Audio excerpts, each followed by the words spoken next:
अस्सलाम वालेकुम।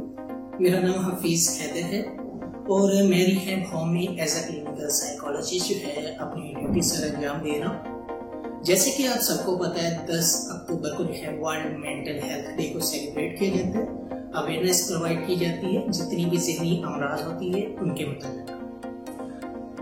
आजकल तरक्की के इस दौर में जो है फिजिकल हेल्थ के ऊपर तो बहुत सारे लोग जो है फोकस कर रहे हैं, लेकिन फिजिकल हेल्थ के साथ साथ जो है वो साइकोलॉजिकल हेल्थ को जो है इग्नोर करते जा रहे हैं, जिसकी वजह से जो है बहुत सारे लोग अमूमी तौर पर जो है हर 10 में से 4 लोग 5 लोग जो है स्ट्रेस और एंजाइटी और डिप्रेशन के अंदर जो है मुब्तला है।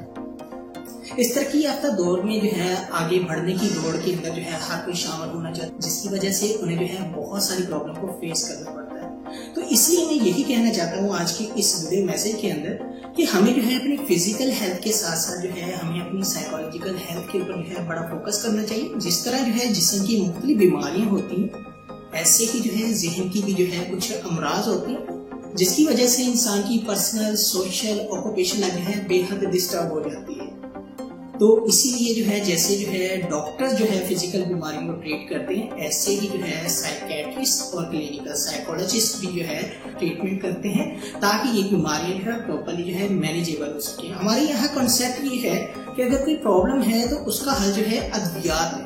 अद्वियात उसके लिए बहुत ज्यादा जरूरी होती है, लेकिन बाज़ बीमारियां ऐसी हैं जिनके लिए अद्वियात के साथ साथ जो है बातचीत का इलाज जो जरिए जो है साइकोलॉजिस्ट जो है वो करते हैं, ताकि जो है वो बातचीत के जरिए एक्चुअल कॉज तक पहुंचकर उस बीमारी की जड़ को पकड़कर खत्म कर सके, ताकि वो बीमारी दोबारा जो है उनकी जिंदगी में कोई भी डिस्टर्बेंस लेकर ना आए। इसीलिए 10 अक्टूबर को जो है world mental health day celebrate किया जाता है, ताकि लोगों को जो है मालूम हो सके कि बीमारियां जो हैं वो जिस्म की भी होती हैं और ज़हन की भी होती हैं।